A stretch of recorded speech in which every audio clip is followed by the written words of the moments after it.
As you mentioned, I am a 9/11 survivor from the terrorist attacks in New York City at the World Trade Center. At the time, I was working as an attorney, and I knew really nothing about this issue. But I did know it was an Islamic terrorist attack, and for some reason had a sudden interest in that subject.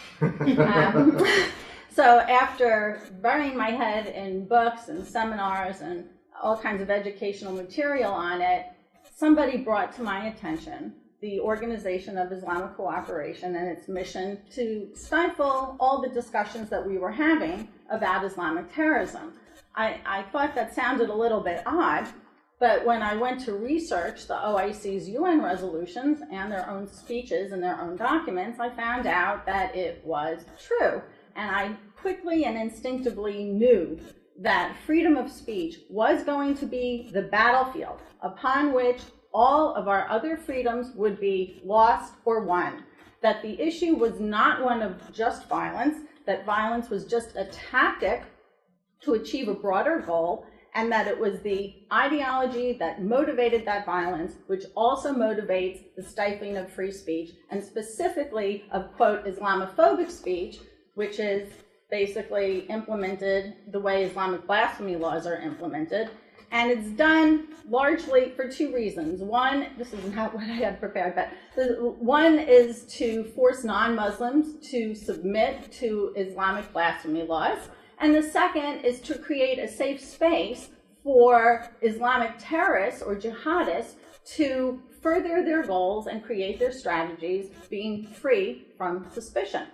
So there's definitely a movement, a global movement to outlaw, quote unquote, Islamophobia, even though to date, nobody has been able to clearly define the term. Leading the charge on that in an international level is, as I said, the OIC, which is a 57 UN member state body and is the largest voting bloc in the UN. And oddly, nobody really knows about them, but they're very powerful in the UN. The OIC holds itself out as a moderate organization, but it consists of some of the most egregious human rights violators in the world, including Iran, Pakistan, Sudan, and Saudi Arabia. And while it's constantly demanding respect for Islam and Muslims, it systematically persecutes Jews, Christians, Baha'is, Yazidis, and people of other religious minorities.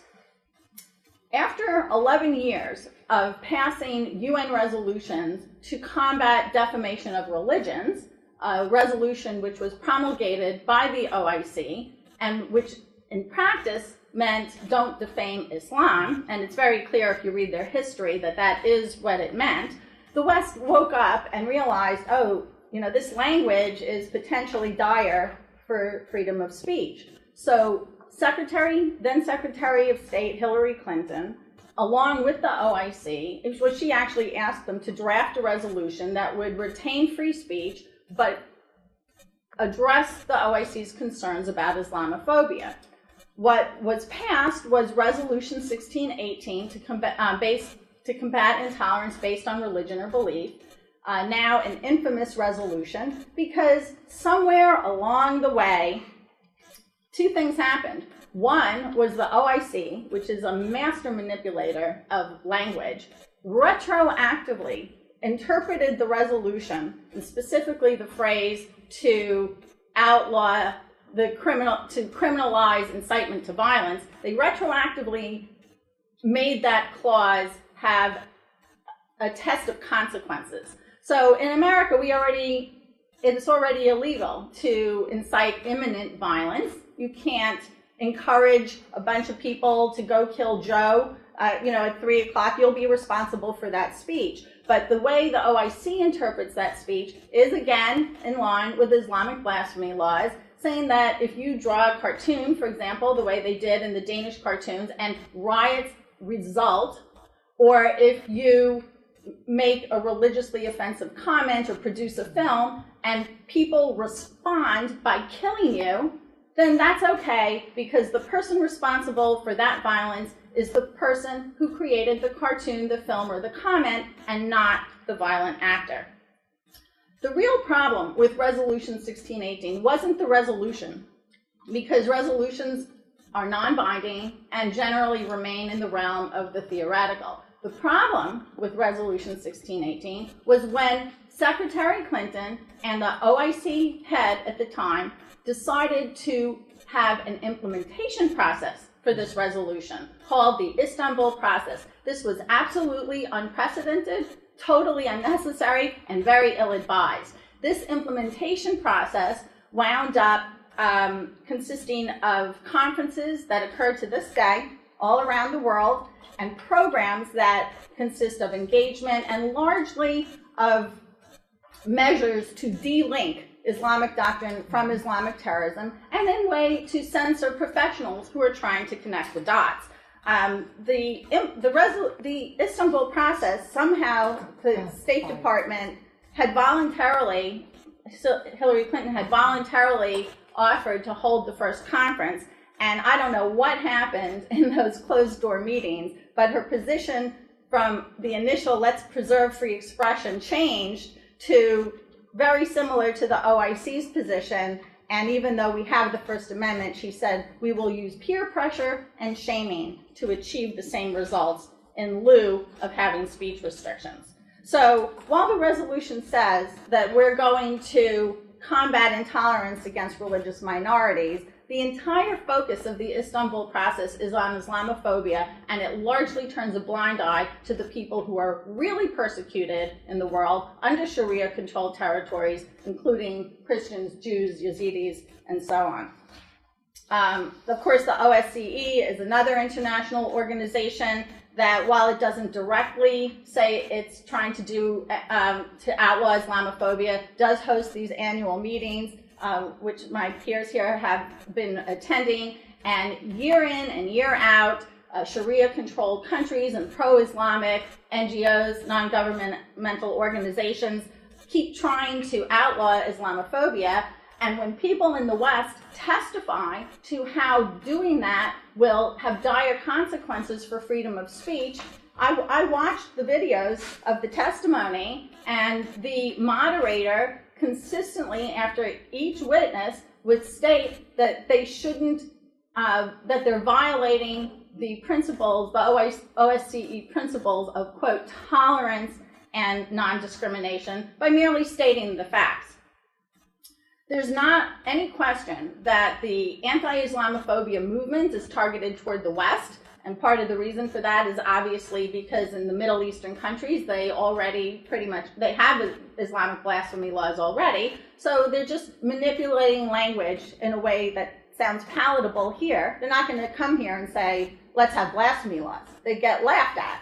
But if they come here and they say, oh, let's be sensitive, let's be responsible, let's not spew forth hate, then everybody jumps on board. And while it was only, at least in America, initially the Democrats who signed on to anti-Islamophobia efforts, for example, H.R. 569, a bill to condemn anti-Muslim rhetoric, and almost every Democrat signed on to it, but no Republicans. But once they shifted to using the hate speech as opposed to specifically Islamophobic speech, well, now the Republicans are joining in. However, the movement is still largely pushed by Islamist organizations and their leftist allies.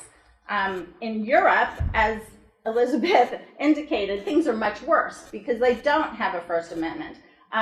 In 2008, the EU Commission issued a framework decision announcing that certain forms of speech, which constituted Islamophobic, racist, or hate speech, including speech against religion, should be penalized with prohibitive fines or imprisonment. We are not talking about tyrannical countries. We're talking about here in the West, where we're supposed to be free, and largely in non-Muslim majority countries. At this point, it is not just Austria that has laws like this. It is virtually every country in Europe. They have different kinds of laws. Sometimes, as Elizabeth said, sometimes they're called denigration of a recognized religion. Sometimes they're called hate speech laws. Sometimes they're actually put forth as public order laws and then interpreted in a way that's still tantamount to blasphemy. But they are all proxies for blasphemy laws because they seek to censor speech that violates Islamic blasphemy, and they punish it when it occurs. These are also enforced by other international agreements, which I won't go into because I think I'm pressed for time. But I will say that if you think this is a small problem, or if you think that Elizabeth is an isolated incident, I can tell you that it's happening on a regular basis, starting with Salman Rushdie, who wrote the book Satanic Verses, and he was in the UK when he wrote it. He wasn't in Iran, and he wound up in hiding for decades because he had death threats over his head. Geert Wilders, a member of parliament of the Freedom Party in Denmark, is still living in hiding for creating a film Fitna, which didn't even have any commentary. It was just verses from the Quran and footage of how it's being shown, how it's being carried out. The famous actress in France, Brigitte Bardot, was fined no less than 5 times for criticizing the cruelty of halal punishment in France. And obviously, Pamela Geller has fatwas over her head for her Draw the Muhammad cartoon contest, and there are numerous other people who are similarly situated, including in Ireland. There was a 78-year-old pastor who was arrested for preaching a sermon saying that he thinks Islam is a satanic religion. And as Claire said, in Canada, we recently had a motion 103, an anti-Islamophobia motion that passed, and this follows a whole line of laws in Canada where politicians have tried over and over again to squelch speech that offends Islam. In America, where we have the First Amendment, it is exceptional. There is nowhere in the world that has the degree of free speech that we have here in America. Yet, as Claire indicated, the safe spaces, the trigger warnings, the microaggressions are rampant. Most students think we should have hate speech restrictions. Some people think we already have them, but we don't. The interfaith movement, academia, the mainstream media, and even some leftist politicians are all jumping on board on the hate speech, anti-Islamophobic bandwagon. And it's not about speech. It's not about being nice. What it's about is stopping the ideas that that speech represents and the consequent policies that would emanate from them. It is a way of people to gain power, to stamp out opposing political views without having to debate them. That is why we have the First Amendment. The purpose of it was to ensure robust political debate.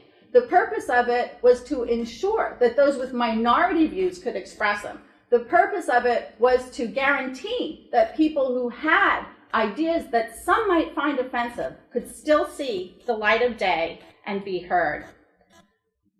I just want to say one more thing.